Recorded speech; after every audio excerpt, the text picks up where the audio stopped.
Good evening and welcome back to the Celtic Unrestricted View. It's myself, JP, and joining me in this freezing cold Monday night, my good man, Mr.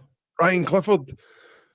Ryan, you need to talk to me, mate. I don't know about you, but the temperature has taken an almighty drop since the weekend, mate. Hope you're well, pal. It's good to see you smiling, though. I'm good, mate. I'm in +11 over on the good side here, so I'm not as cold as you are, mate. Are you sure you're all right there? I've got the hats, I've got the hat, the scarf, gloves, can you actually tell me why you're wearing that inside? Well, I will gladly tell you. I've just managed to get my tongue working again, to be fair with you. So I'm happy to tell you why I'm like this. I don't know if you knew this, Ryan, but the temperature in Glasgow at the weekend dropped to -11. Ah, so that's why, right? Okay. Good evening, I hope everybody is well. It's back with a Celtic Unrestricted View dial-in show. I'm only kidding, I'm no cold. The gloves are coming off, the hat's coming off, and the scarf's coming off too. We're all right. We're all right, honestly. Just apart from my hair being a bit ski-whiff now. But I hope everybody's well. Let's get right to it, shall we? First up, and James, back to... I had you on it each way the other night. You're back in the winning pole position for first up for comments. Evening, JP, Ryan, and the chat. Jerry Burns, evening, JP, Ryan, and fellow Celts. Minus, there you go, Jerry. Caught on it, Ryan, quicker than you did, mate. Matt McDonald, good evening, one and all. Evening, mate. Well, P. McLaughlin, loving your profile picture, mate. You just managed to copy us there. Super. Copyright, by the way. I know, that's a shocker. That's a shocker. Chris Murray as well. Good evening. Leo Porter. Evening, JP and Ryan. Joseph Halley. He's happy about something. Tam Mack. He's called big man. I was up until the other now that Celtics came back on the agenda. Always heats us up, Tam, as you know, mate. G-Doc. Evening all. And yeah, I'm loving the meltdown picture. Yeah, we are. We all are. Listening to a wee bit of Super Scoreboard before we came live tonight. And then I tuned into East End Community Radio. I had the meltdowns in full flow, that's for sure. Anton Rogan's left foot, still smiling from the weekend. He no called, he was on fire in Clyde One. I don't know what you're talking about. I don't know. Who was in Clyde One? PS3, Retro TV. Who are you referring to there when you're saying about Clyde One?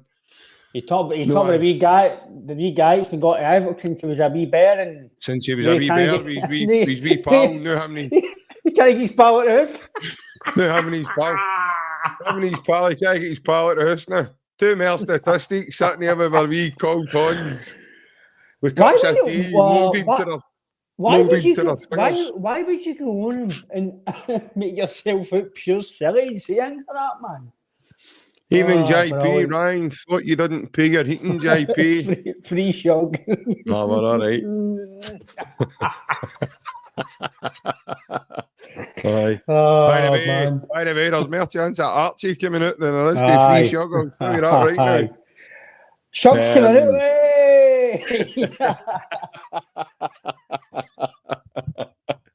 Aye, and we've no needed to sign a petition. You imagine that? No. Fan Dabby dozy.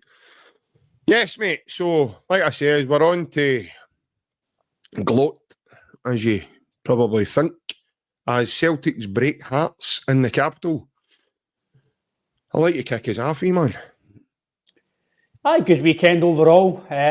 Obviously, if you call them rivals at the moment, the other side of the city obviously dropping points, and then also Aberdeen as well, and then we've obviously took the advantage, and I think the way it is now, I think it'll just continue to go, JP.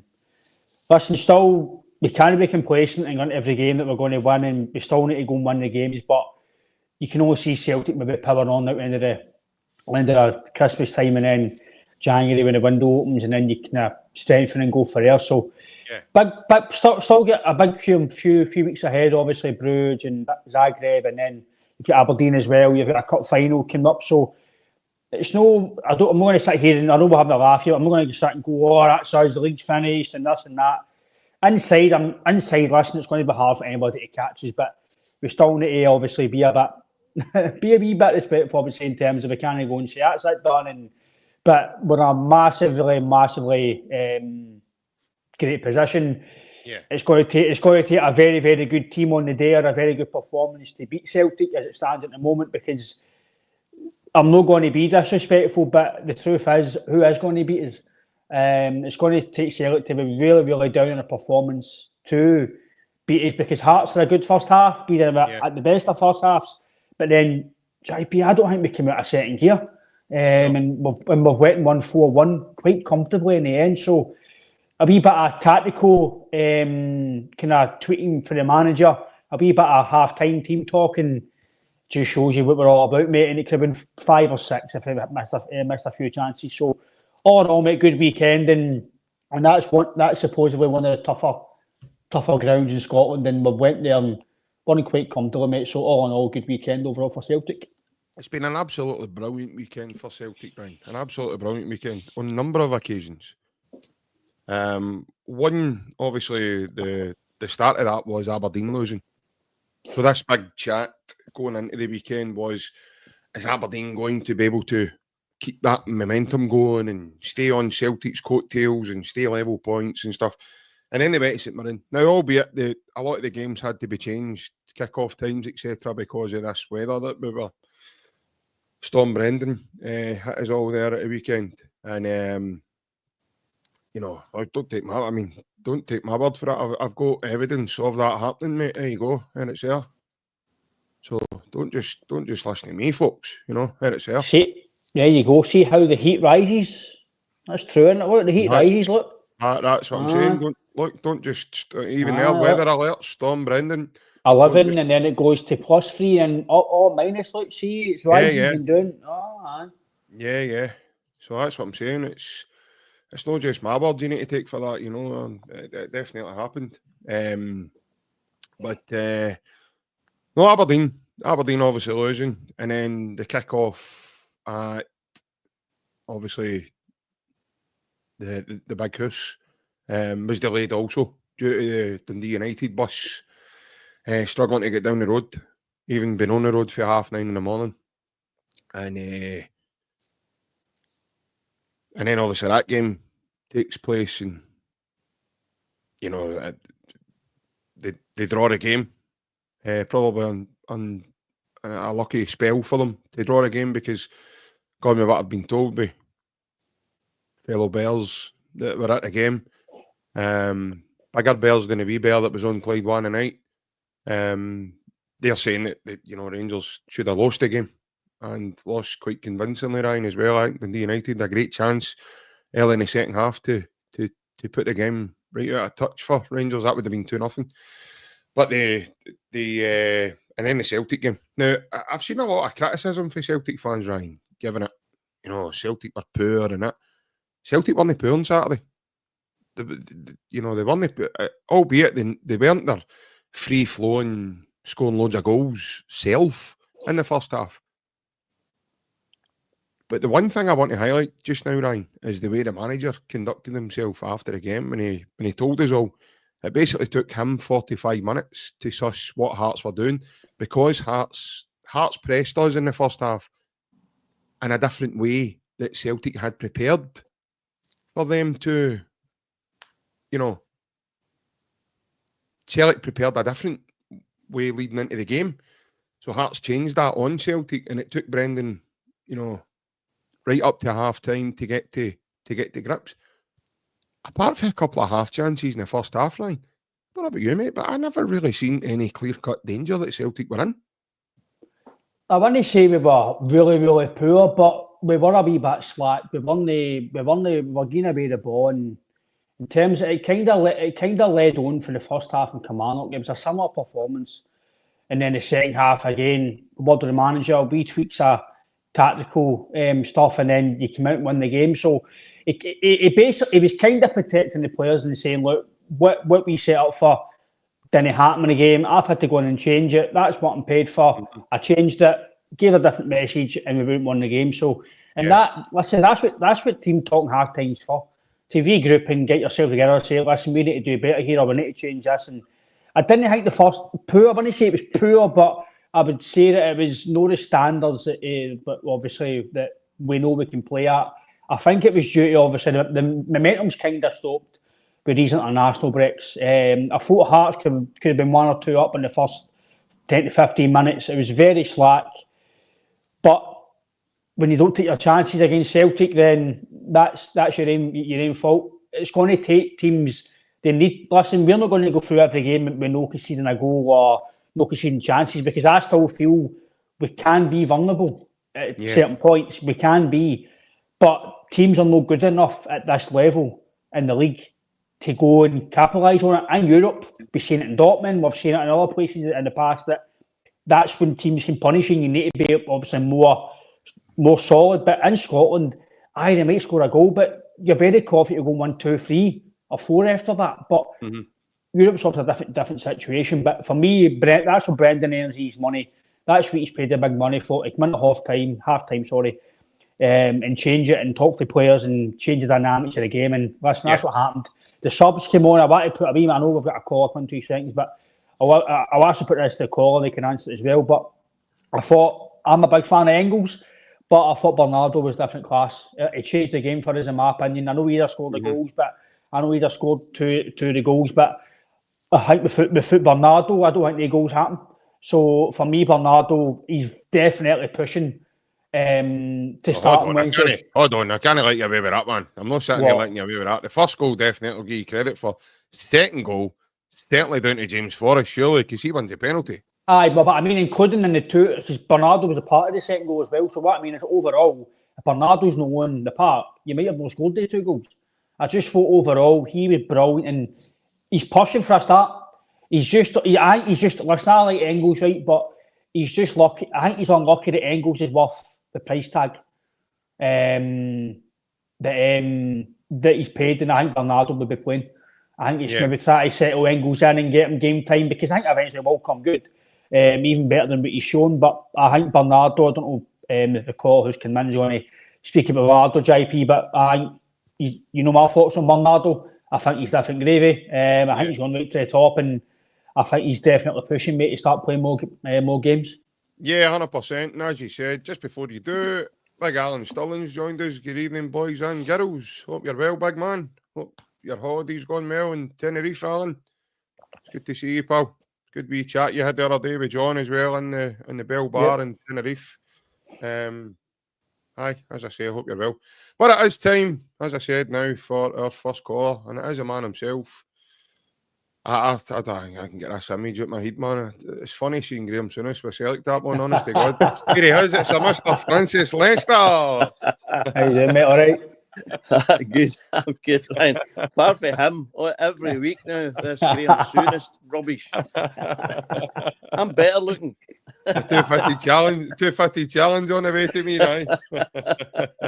No, it's good to see you again, lads. I know I missed the last couple of weeks for the obvious reason, you know. It was a sweet weekend for me. I said goodbye to my big pal Tony.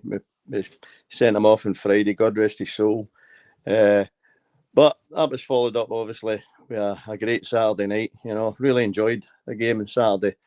The first half was a wee bit sticky, but as Brendan said, I had actually said earlier in the day that I thought it would be a different type of game at Tynecastle, the way Hearts would press, and I was right. And it did take us a wee while to get, to grips with it. But the second half, I thought we were absolutely superb, I agree about Engels. I thought Engels was still a wee bit, but it looked a bit leggy, I would say, in the second half. But Bernardo, for me, has definitely pushed hard now to get a start, I think. I think we need to start seeing him getting a go at starting a game or two. I don't know what you guys think about that, but I know the other boys were doing a lot of travelling during the week, especially the Japanese boy. I thought Maeda looked a wee bit kind of tired as well, but you've got to remember the Japanese boys are flying for miles, and you know what I mean, and the amount of time they're spending at the country and coming back, and we've read about the way the body reacts after coming off a long distance flights and stuff like that, you know what I mean? So it's obviously going to take some sort of effect, but I was really impressed with the second half and the way we just dismantled them, you know, and I was really happy with the result, obviously. Well, Francis, we were on with Barry Bannon the other night, and we actually got information that Daisen Maeda refused his flight home for Japan, and he actually just ran home. So that's probably why you were picking up on his fatigue a wee bit. He's probably back before the plane. No, that's what I said. He get back an hour before Hatate and Kyogo landed together. Ryan, obviously Francis touches on Paulo Bernardo there. Do you think it's unfair that he's been out of the team this long? I wouldn't say it's unfair, but I would say he's been unlucky. I think it is generally because of the price tag of Engels, and he's probably trying to bed him in, because the only way Engels is going to get better and bed in and get is by playing games. So there's no point in keeping Engels on the bench unless he really deserves not to be on the bench. And maybe I can probably give or take. I can give what Francis is saying there in terms of Engels, Maeda as well. Some of the guys maybe need a wee break. So that's where maybe the weekend where he might start Engels on Wednesday, but then at the weekend, Maeda, Engels, maybe Hatate. You can put McKibben in there as well with Bernardo. I would maybe not make too many changes, but make 2 or 3 just to fresh, because you've got as much as you need to use. I don't know what you feel on this, Francis and JP, but I know you need to use the squad right. But see, when you've got so many important games coming up, I know the quality's no drop off too much, but you need to play your best players as much as you can, and we can't get too complacent. So for me, Trusty is the main man next to, by all accounts, next to Vickers. I thought they two were solid. I think Scales, for me, the only way he's going to get in now is if it's through rotation. That's the way I see it. I think Trusty's been both to play there. I actually thought you were going to say if you decide to let him out or no. He's actually here Wednesday. He's too cold and it's minus 11 in here. So, but no, I don't know what you feel on that, Francis, but I do feel that as much as you need to rotate the squad, you've got to do it a certain game or a certain time, because you've still got big games coming up and we can't be too complacent. No, definitely. But I thought I would have took off Taylor before I'd have took off Johnson on Saturday, because I thought Taylor was struggling a bit. You know, he gave the ball away 2 or 3 times needlessly in the first half, and he going forward. He's always good, but in defence for me, he's still severely lacking. I don't know what the boy Vai's done to deserve to be just dropped right out the picture over the last 2-3 games, and he's not even getting brought on as a sub. I don't understand that, because Francis, do you think outstanding? Do you think it's merely down to the fact that Taylor is the number 1 choice for left back? And Vai essentially came in as a cover. I understand that, but Vai's come in and done, in my opinion, done superbly. Yeah, I agree. The last couple of games he's been rotten, Taylor, in my opinion. He's not been up to it. You know, I mean, I think he gave the ball away umpteen times at Kilmarnock. He did it again on Saturday night. He put us under a hell of a lot of pressure. Even his passing, he whacked the ball. I think I discussed this with you probably a couple of days ago, the other day, about the ball pass he made into the midfield to McGregor. He whacked the ball at McGregor, and I'm thinking, what are you doing? You know what I mean? McGregor failed to control it. And I think Sutton in the commentary actually blamed McGregor, but the way that he hit the ball, I'm thinking, what is he doing? You know what I mean? That's just my opinion. As I say, I prefer to see Vai definitely in that position. I don't see the point in bringing a boy like that over and no playing him. And the fact that I'll go back to this, what I said a couple of weeks ago. Taylor's refusing to sign a contract. For me. And I don't understand why he's getting a game. If he's not going to sign a contract and doesn't want to commit to the club, then I wouldn't be committing him as a player. He's got to be doing more, though, hasn't he, Francis? I mean, you would assume, or sort of assume even, that on the training field, he's still training at 100%. He's giving 100%. He must still be looking the part for Brendan to because I don't think Brendan's one of those kind of guys, mate, that I think Brendan would be ruthless enough to take him out, especially this time around, because we've noticed Brendan's ruthlessness. I get that, but I mean, for me, training's no playing. You know what I mean?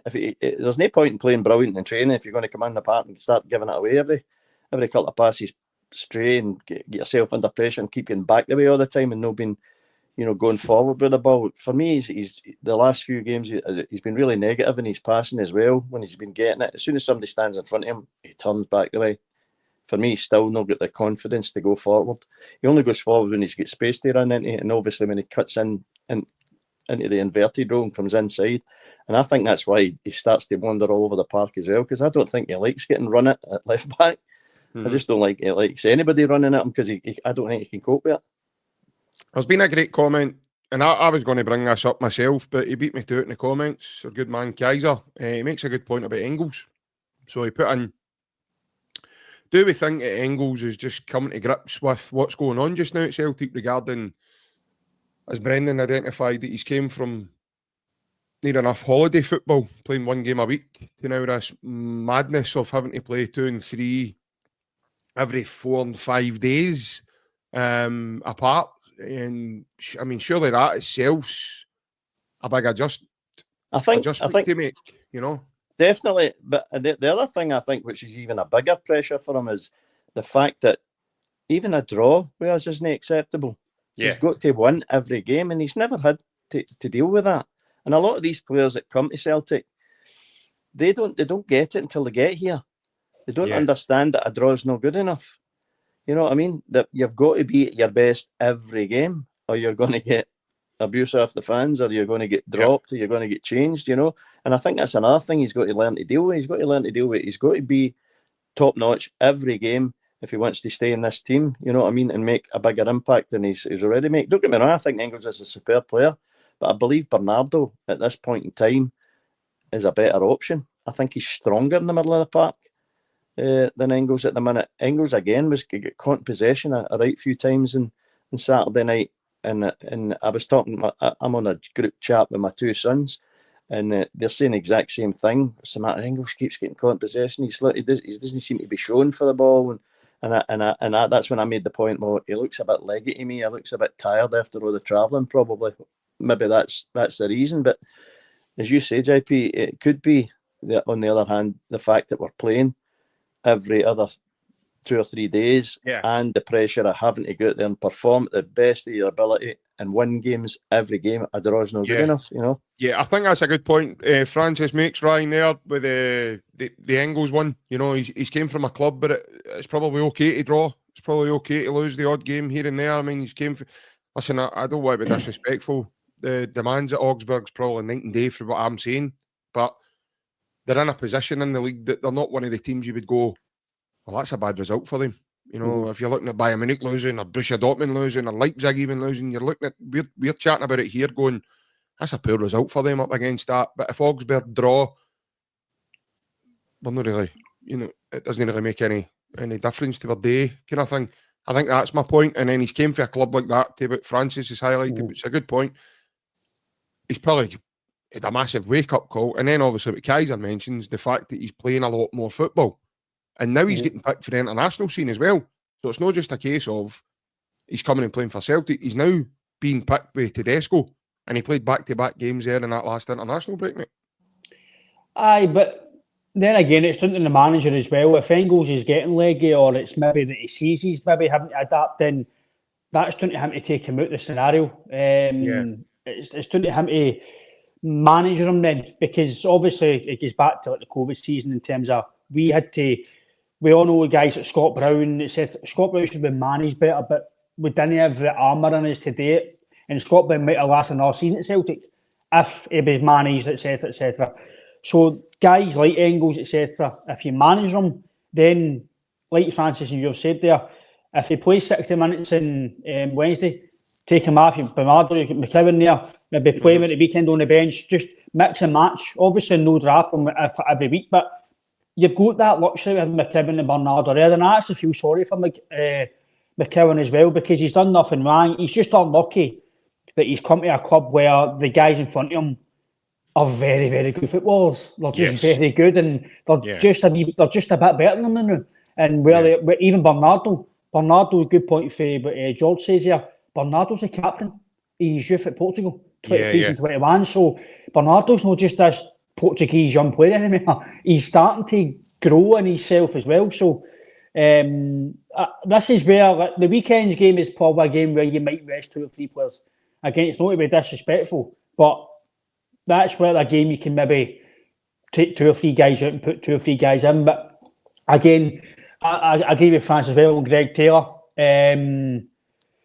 Greg Taylor, for me, I generally believe that France is saying spot on. If it's not going to sign a new contract, it shouldn't be playing. It doesn't matter if it's Taylor, if it's Engels, if you're not committing to the club and your performances then start to drip out, then that's no good. And I'm agreeing. For me, I said it after his second game. For me, Valle is an upgrade in Taylor. For me, there's no debate on it. That's just my opinion. I'm with Francis on this. I think Taylor brings you experience. He brings you know-how, and I get that. He's been here and done it, and he's been a great servant. But sometimes players need to come in and be moved on, or they need to get a bit in the sidelines. For me, I know you, JP, you miss Taylor when in the team. I'm the opposite. Yeah. I don't think we miss him at all, personally, especially defensively. I think Valle is stronger than him defensively. Maybe no is good in the inverted role, different attributes, but for me, Valle's got to play on Wednesday. He's got to play, and he's got to play at the weekend as well, because I don't think Taylor's deserved to play the last 2 or 3 games. But I'm not a manager. I'm just a fan, and I see what I see. I agree with Engels gave the ball away. Hatate gave the ball away as well, but Hatate, don't put you lads, but Hatate in the second half was outstanding. Superb. It was different gravy. It was the wee passes, and for me, he's just when he's on form, different gravy, man. Yeah, definitely. Francis, obviously, before we let you go, mate, what's impressing you the most about the consistency levels of this Celtic team and the way they're going about their business this season? I think it's the way we're breaking in teams, but we're going to score. We're going to score in every game. You just feel it. You feel it coming, even if we have a dodgy first 45 minutes.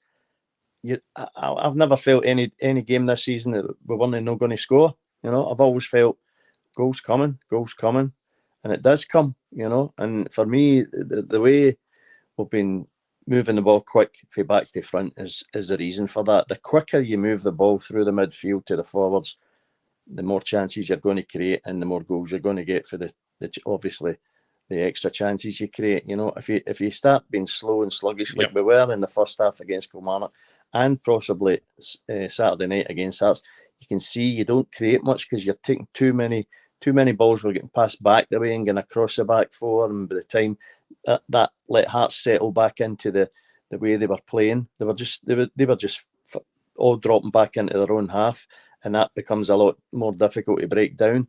But if when they are attacking us, win that ball back early doors and we progress through the midfield quickly to the forwards or to the wings, we always get a goal, and that's what impresses me more about this team. For me, this is the best Celtic team I've watched since the Invincible team, I believe. I just feel that we're going to win every game. Yeah, I mean, listen, that's the kind of ongoing thing that the Celtic fans are feeling just now. That I've said to Ryan, I think this is the best Celtic side I remember watching, and I'm including the Invincible team in this. I think this is as close as it gets to perfection for me, and we've got every answer. We've got humongous amounts of firepower. You look at how we changed the game with subs again on Saturday, and the level just goes up. It doesn't drop. It gets better, quicker. James Forrest, new lease of life. I thought Yang was very good in what he done in a small space of time when he came on at the weekend there as well. With his movement, he was unlucky with his shot. It was a good save with Craig Gordon. But again, in another day, could have had his sell a goal as well. And he took a sore one for the team by trying to go on the end and put a cross into the box. Yeah, when he went into the box. When the lad put him into the barriers. But are you going on Wednesday, Francis? Yeah. Yeah. I'm going on Wednesday. I'll take my 2 sons are offshore this week, so I'm taking the grandsons up on Wednesday night. Looking forward to it. So hopefully we get another positive result and 100%, mate. Fingers crossed. No problem. Again, thank you very much for your your time tonight, mate. Cheers for no problem, calling in. Cheers, Francis. Cheers, mate. As always, you know. Take it easy. I'll see you soon. Right, take care. Bye-bye. Cheers, now. mate. Bye-bye. Thank you to Francis for his views. As always. That's how it works, folks. If you want to be part of the Dial-In Show on a Monday, you just have to message us on the social media platforms that we have, or give us a wee hit up on the community section of the YouTube channel, and you too can be a part of the Dial-In Show.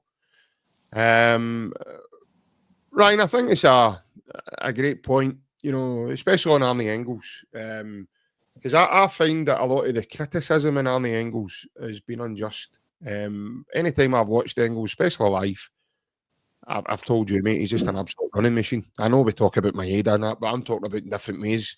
This guy covers every blade of grass, but he does it with a physicality level. He does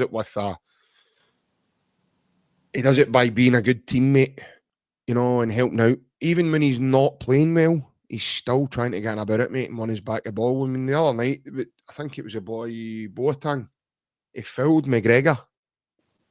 Now, normally, okay, fair enough.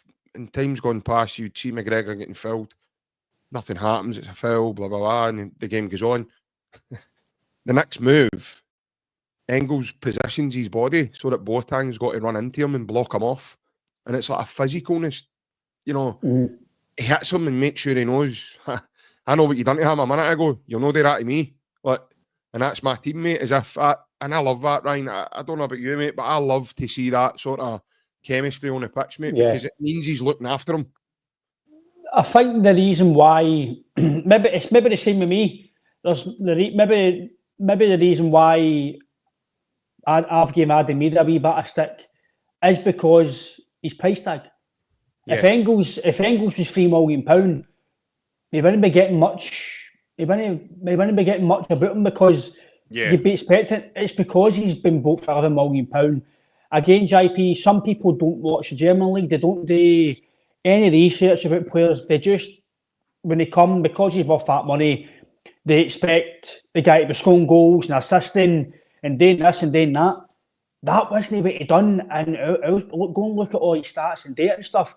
Scoring 20 goals a season and assisting 30 a season, that wasn't his game. Yeah. Look at what he does. He's running. Go and look at his data. I know people might go, oh, anybody can put running stats to make your agenda. Listen, I get that. But I'm like you. I've seen him live. I've seen him in his first game against them across the water. That pressure derby game, and he came in like a duck like water. He was brilliant when he came on. So right away, you know he's got something. Yeah. People playing that game, JP, and excuse my French, but they shut their pants. And I probably did as well, playing in front of 60,000 and first game, big derby game, pressure game. But he came in, McCowan came in, brilliant. Yeah. Guy who's playing, again, no disrespect to Dundee, but they're not playing in front of 60,000 every week. They're not playing in this, but I know they're playing, they can maybe play the all game against United, but it's night and day compared to Celtic and them across the water. So to come in and play like that, and then his performance in Atlanta, people were giving him jip.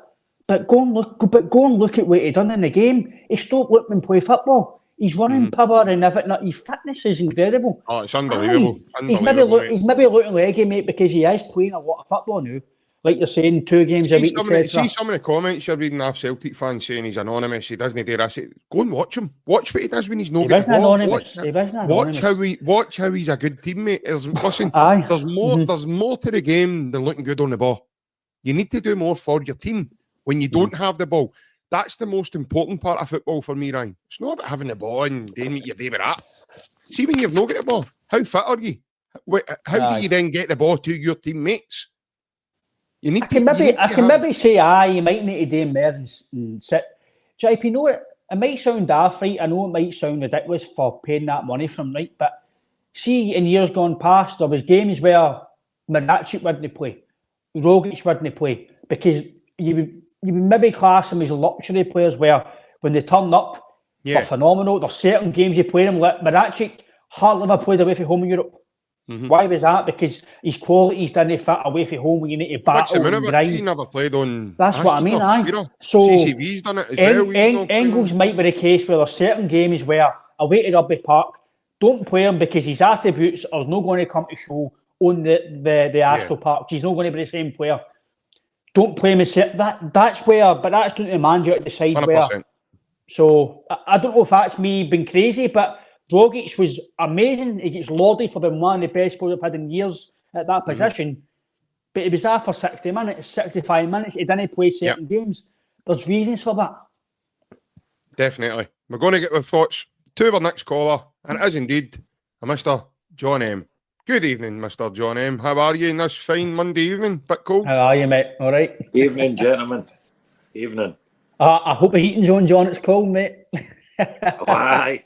Well, we found out the last time John dialed in last week that Gosh, I've been crazy. The last time he put his heating on and it was a 3 bars or the lights in the street went out. Remember him telling us that as well? Yeah. Aye. Yeah. It's Monday, 3 bars. We're no caring, man. It's all right. What brings you on this evening, John? What was your thoughts, mate? What do you mean, thoughts? Celtic? Oh, anything at all? You've been reading TV quick, whatever you've been reading at all? Give us your thoughts. Saturday I was in the pub, so I only get glimpses of the game. But I've watched the highlights and just amazing. I say that to you with the Celtic would run amok at Tynecastle. But I mean the first half, all right. A lot of people thought they didn't play well in the first half, but I only, as I say, you maybe watched the game live. I only seen the highlights of the game, and what I seen, Celtic were just immense. They could have been the highlights they showed you some chances that Celtic had as well, and if you put the chances away, it could have been about 8 or 9. Yeah, Ryan, I would agree with that. I think the scoreline certainly flatters hearts a wee bit, especially the second half, because I think they've got a lot to thank Mr. Craig Gordon for, mate. Aye, like I said as well, obviously, we had 1 or 2 chances against us, and if Hearts score that, potentially it'd have been a stuffier game for us and a harder game to get back into it. But, like I said at the start of the show, if you don't take your chance against Celtic in Scotland, 9 times out of 10, we'll weather a storm and we'll beat you. Teams in this league need to get the first goal, or they need to get a wee bit park the bus and then get a goal, and then they need to frustrate us because ability-wise, they're not going to beat you. Anybody can beat you 90 minutes. I get that, but if you don't take your chances, I know that's pure people going to go, Ryan, that's Michael own stuff you're saying, but it's the truth. If Hearts don't take the chances early doors, they're not going to win the game because we're not going to let them back in it. Ryan, that's Michael Owen stuff you're saying there. Cheers, mate. I knew I'd count on you, mate. Mate, I think you should get Scales back out the cupboard, mate, because it's getting too cold in here now. But obviously, John, He'll tell you a couple of jokes out of Damien Duff's joke book for you, man. Obviously, John, we were obviously on last Monday and we spoke about the game, and the glowing comparison in the game was we were going to go and do the job. And was the Monday? It was Wednesday. We had to reschedule. We're a dial-in show. Wednesday, aye. Wednesday. Listen, it's why I'm calling here. That's why I'm here. That's why I'm a gaffer. Don't worry about it. Obviously, we were talking on Wednesday on the dial-in show. It was going to be, we all kind of had an incline. It might have been a tough game for us, but we'll come up trumps and we'll eventually get the victory. And probably by our analysis, that's the way, John, it did come about. First half, but the quality off the bench, and that just shows you the quality we've got. Oh, definitely. I mean, the qualities. I mean, like the whole squad. You look through the whole squad. I mean, the first 11 is always going to be the first 11, and when it doesn't go well with the first 11, Brendan normally changes it, and when he does change it, everything just clicks into place because they all know what they're doing. Do you know what I mean? And they play as a team. That's what I mean. You see it week in and week out with them. They play as a team, and they're all looking for one another. The passes, and some of the passes are sublime. I mean, Kuhn's goal, peach. Big Hong Kong foo, he was never saved. He was never saved at that. You know what I mean? And I mean, he does penalty. For anyone that doesn't know what John's referring to there, he's referring to Craig Gordon. When he used to play for Celtic, when he thought he was Hong Kong foo. I mean, he came out and he closed line that guy, and ever since then, me and JP have called him Me and JP have called him Hong Kong Fooey. But he was never saving Kuhn's goal, and he was never saving Ida's penalty. That was just bingo right in the side netting. And you seen the game live. I only seen the highlights, and what I seen in the highlights, I thought Celtic had a few chances there.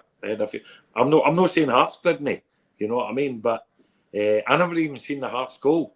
But JP's said to me it was a peach. But there we go. So, but even him scoring one goal, Celtic could have scored about 9, easy.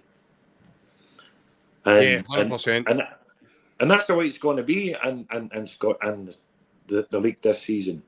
There's no team, and I'm telling you right now, my opinion, there's no team in Scottish football will live with Celtic this season. No chance. I see John, what's your thoughts on this current Celtic side? Because I've seen a lot of people talking about it, and me myself, I've gave an opinion on it earlier on. I think this is the best Celtic side I've seen now. I'm 40. I know I don't look that, Ryan, just to reassure you there, mate. I definitely am 40. I was 40 in February. I look as if I was in Davy Weir's class at school, to be fair. But no, that's not true either. But Molly will say otherwise. Big Molly will say otherwise, aye. He'll probably say he was a year below me. Or you were a Johnny. One of the two. I was a Johnny at the school. Aye. Thanks very much. That was a nice wee compliment there on a Monday night. Aye. Welcome. But in terms of this current Celtic side, do you think this is the best Celtic side there's been in a long time? Oh, definitely. I would say since the Martin O'Neill era.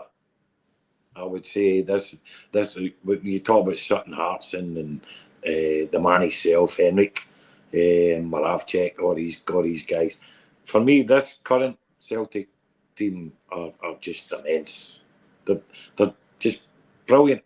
All young players, all good young players.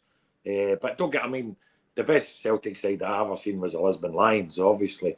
But this team, I would say, are even better than the Lisbon Lions as regards to the football they can play. Do you know what I mean? Different era, obviously. You know what I mean? Okay. The Lisbon Lions were brilliant. They were just brilliant. Arguably, football was a lot different way back then, wasn't it? It was definitely. Tackles you get away with. You know, you could swipe somebody and get away with it, tackle somebody for the back. There was no VAR away back then and all that stuff. You know what I mean? So, it was just typical football. But this current Celtic side, for me, and probably Brendan will add to this in January. Do you know what I mean? Maybe players leaving and new players coming in. They're only going to get better. They're only going to get better if he does add to it. And Ryan, just as John says that there, that's a very exciting prospect for any Celtic fan hearing that about Celtic adding to what's already what some of us are claiming is the best. It's in terms of footballing wise, and it's now better than Angie's football, and that was the best I've seen. So I've got to say, in terms of the way we're playing, it's definitely the best football we're playing. Maybe not the best individuals, but in terms of as a team and the quality that we're showing, you've got to say aye. Obviously, listen, I think Ryan, is the Champions League helping with that though? This new format as well, Aye, well, I think if we weren't winning games in Europe, then you would need to think about that. But the fact that we've went to Atlanta and we've beat Leipzig, but like I said to you today, be confident about Wednesday, but don't go into this game thinking it's going to be a gimme, because it's not going to be a gimme. They beat Aston Villa and they won 7-0 at the weekend. No matter the standard of that league, still a decent team, and they'll come to Celtic Park to try and get results. So make no mistake, we're still into a tough game, but Celtic Park getting a good momentum. You're hoping to go and get the 3 points. But listen, the way we're playing football now is one thing I do want to put across is, I think John, I don't know if John mentioned him there, but he's going Nicholas Coombe. If you ever see Brendan Rodgers' team, he's always had a really, really prominent, brilliant winger. Like Celtic had St. I know he had Robertson, but Sinclair and Roberts. Sinclair, Forrest as well, but Sinclair was that bit of Premier League quality. You're maybe seeing that now with Nicholas Kuhn. I know you've got Forrest there, Mike, but Maeda, I know we spoke about it with Baz a few weeks ago, that he's got a football brain, but if he had a proper, real technical football brain, Maeda wouldn't be here. Because his other attributes are amazing. I don't want people going to think I'm disrespectful. No, what I'm saying is, you look at the way Kuhn does to Maeda. Yeah. If Maeda had what Kuhn's got, and he's running and his fitness and everything, it'd be amazing. But imagine you had Jota and Kuhn in the same team. Oof. Do you know what I mean? But for me, Nicholas Kuhn's going to probably be, again, I'm going to get people. I'm going to have people saying, Ryan, why you want to sell players? No, I'm realistic. He's going to be here for a while, and then he's going to go and reach the stars, and we're going to get a massive bid from him. Tell the truth. No, I'm not buying that. Tell the truth. Your mate Mendes has told you something. Come on, we're not having that. Mendes has been on it for you again. He did say that, what do you call it, that Bill Chilwell gave him doner pies at half time, so he's going to go. He said the doner pies are nice in Bell's Hill, so but no, he's go bright come in, offered him a free black rooster and he was gone. I'll give Mick a text, see if he can maybe give me a few extra peri sauces on him, but by the way, give Mick a text and see if he can send me a few peri sauces, man, to heat me up in this cold weather. But no, I think in general, lads, I think Nicholas Kuhn's, if he continues this vein of form, he'll probably eventually either get a call up to Germany, or he'll definitely be in maybe a few friendlies, etc. He will be recognised eventually if he keeps performing like this, and eventually that happens. He'll get his shooters, and eventually we're going to get a massive bid.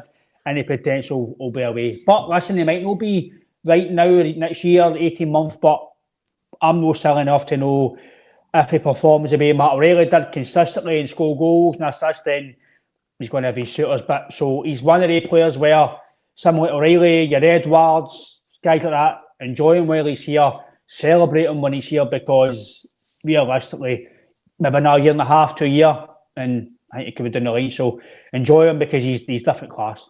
Well, John, here's a question for you as a Celtic fan. Who do you think is better? So I'm going to give you two sets of strike forces, and you have to tell me what one you think's better.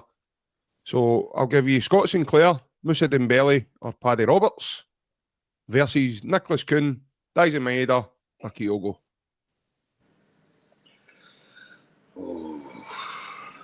That's a tough one, isn't it? Who is it, JP? Who'd you say? Scott Sinclair, Moussa Dembele, or Paddy Roberts versus Nicholas Kuhn, Daisen Maeda, and Kyogo. I'll let John go with that one. If you take Kyogo out the other one and put Moussa Dembele in, then that's a brilliant front three. That's not what I asked you. Come on now. Anything. I would have to go with Big Moussa. Big Moussa was just immense. He was just a brilliant big player, and I would love to see him back at Celtic. But I'm gonna go with the Moussa Dembele one. I'm gonna go with A3. Okay. Definitely. Right. I know that's a tough one because Kuhn's in the second one. So, but for me, I'm going to go with the first three. Okay. Well, I'm going to make it easy. The Maeda, Kuhn, and Kyogo are light years ahead of that one. Kyogo's the best. Kyogo's the best striker we've had since Larsson. Hands down, he's the best centre forward we've had since Henrik, in my opinion. So, Big Moose. I'm afraid Big Moose can't live up to that one, I'm afraid. That's debatable. Big Moose. Kuhn for me is light years ahead. Definitely. Paddy Roberts. Light years. I'm actually going to go as far as to say Kuhn's better than Jota because he's got more pace than Jota as well. They're all debatable. 100%, but by the way, this just goes to show how good Celtic teams have been. I don't think like this. Definitely. I don't think anybody's right or wrong. It's all about, again, it all depends on what you want as wingers and strikers and what you see. it's one of the ones you can sit and pick players. Of course you could. So Dembele, Sinclair, and Roberts. Yeah, against Maeda, Kyogo, and Kun. I'm going to go with John in this. I'm going to go with Dembele, Roberts, Sinclair. Sinclair, when he's here, was absolutely Premier League quality. Roberts was dynamite as well. Dembele was coming into his game. I think if you had... Kyogo's different gravy as well. J-Doc says, get them all back, we'll see. Aye. Definitely.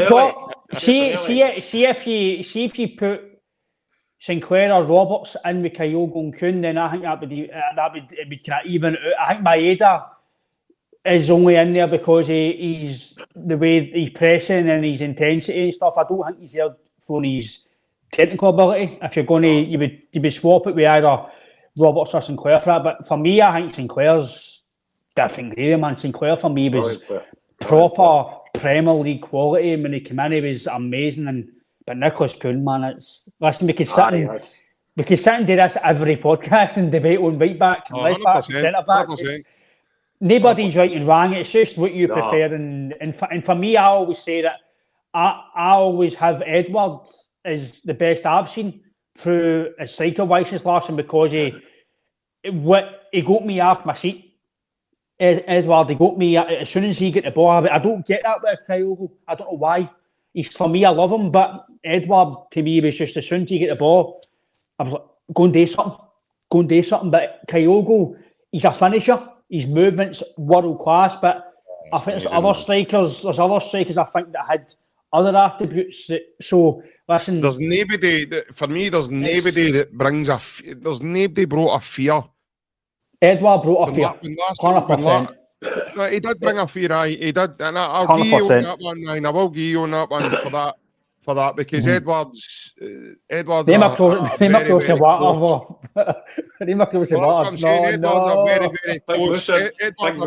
close. He done the same, I know, but knowing the way that I've seen with Kyogo and Edward had the as soon as the name, the team sheet get mentioned, and I've not saw that since Larson. I just haven't. I've not seen that since as soon as teams seen Henrik, they went, we've no chance today, right away. And what was the start that get read out the other night? But John Robertson in the studio was talking about Kyogo. That's 11 goals in 10 games against Hearts he scored. He scores all the time against them. So Hearts must be looking at that going, oh no man, he's playing today. But then the fans were shouting at Big Ida, calling him a big daddy and everything. He came on and scored 2 against them. Right. And his celebration when he runs across and he does that. And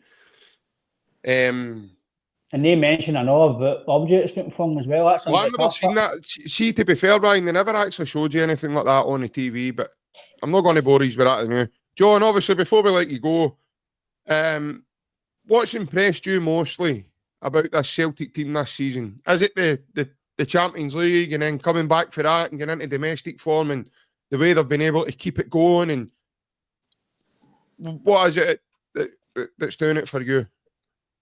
Just the team themselves. I mean, they never cease to amaze me every time they go and play, because whether it's at home or whether it's away, I mean, they just seem to turn up. I know we didn't turn up against Dortmund. I mean, you can just kick that any touch as far as I'm concerned. That was a one-off. That's the only game I've lost this season. It was a one-off for me. We just didn't turn up that night, and it was a one-off. And it's not that we down tools. We just both bingo. Rabbits caught in the headlights, but just the way they go about every game that they start, they never seem to lose contact with the ball. They never seem to lose contact with one another. They're always talking to them. McGregor's always directing them to go here, there, and everywhere, and every nod just clicks into place. And maybe take them, sometimes it maybe take them a half to do it, but see when they do it and they get it all together, it's just brilliant to watch, man. Some of the balls put through and some of the passing have been amazing, and some of the goals have been excellent. Yeah, 100%. Are you looking forward to Wednesday? Looking forward, very much so. I know Club Brugge I got a result against Aston Villa, and they did well at the weekend there, so I heard.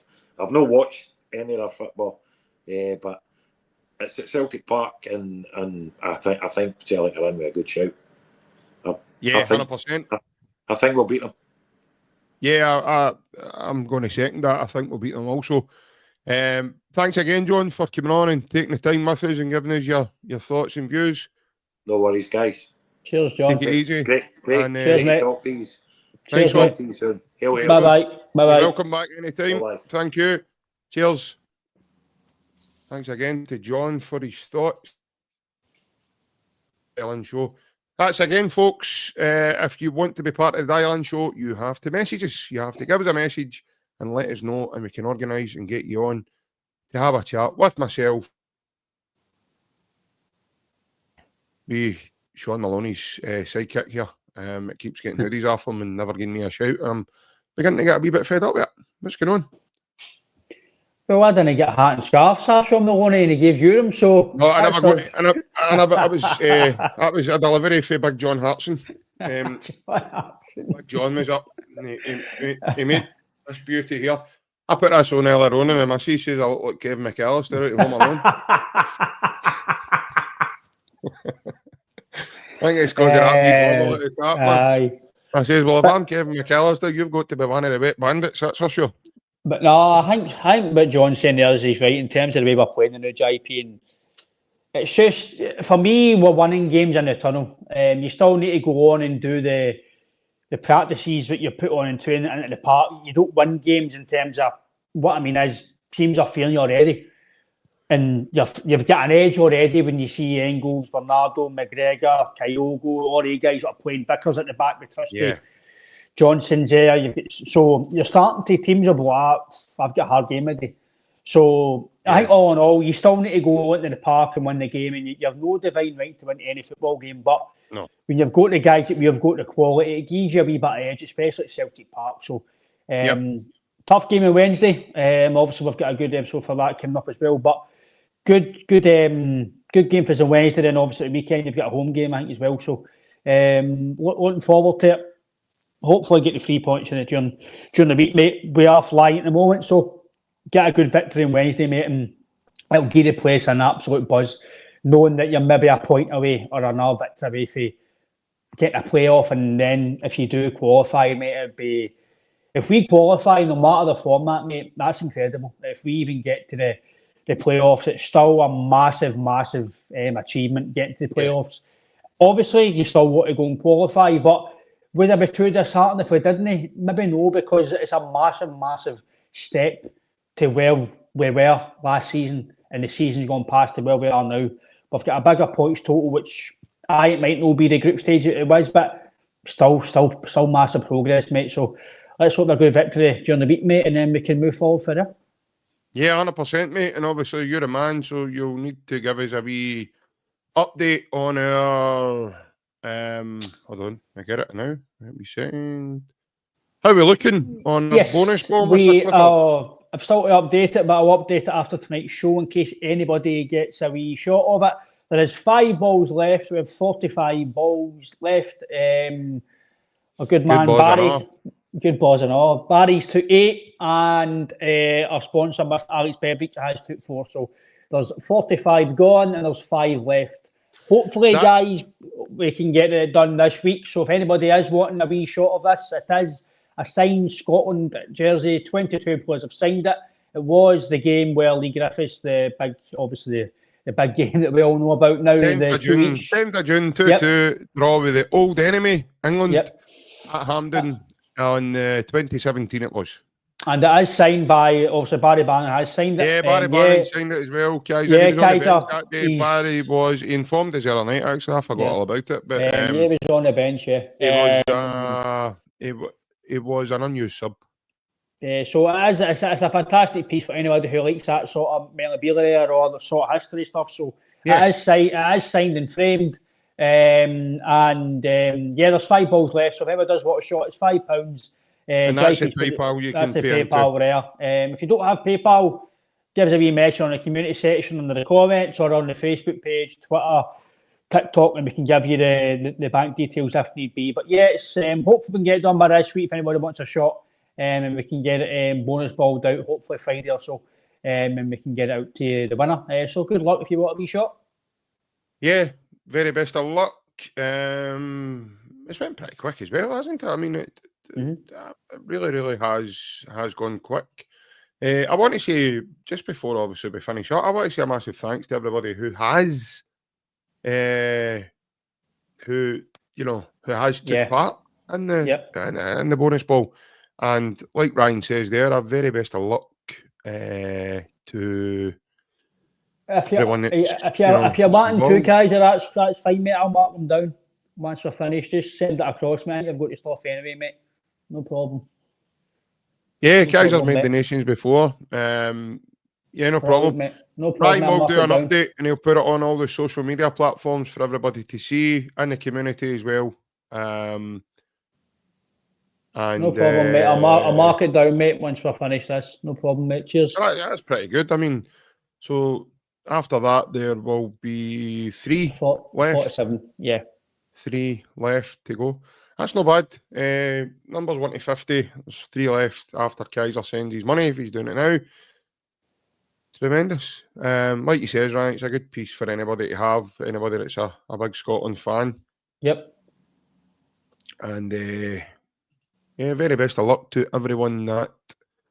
That's right, Tammy Joe Hart was the England goalie that day. He certainly wasn't demonstrating his head and shoulders that day. I think that would have been an ongoing joke had Lee Griffiths, when Joe Hart signed and then Lee departed for Angie's team. I think that might have been an ongoing joke with they two. I'd have liked to have seen how that materialised, to be fair.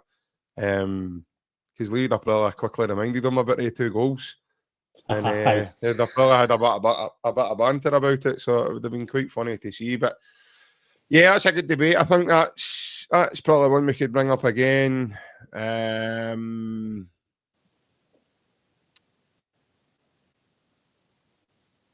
Francis comment there before we go.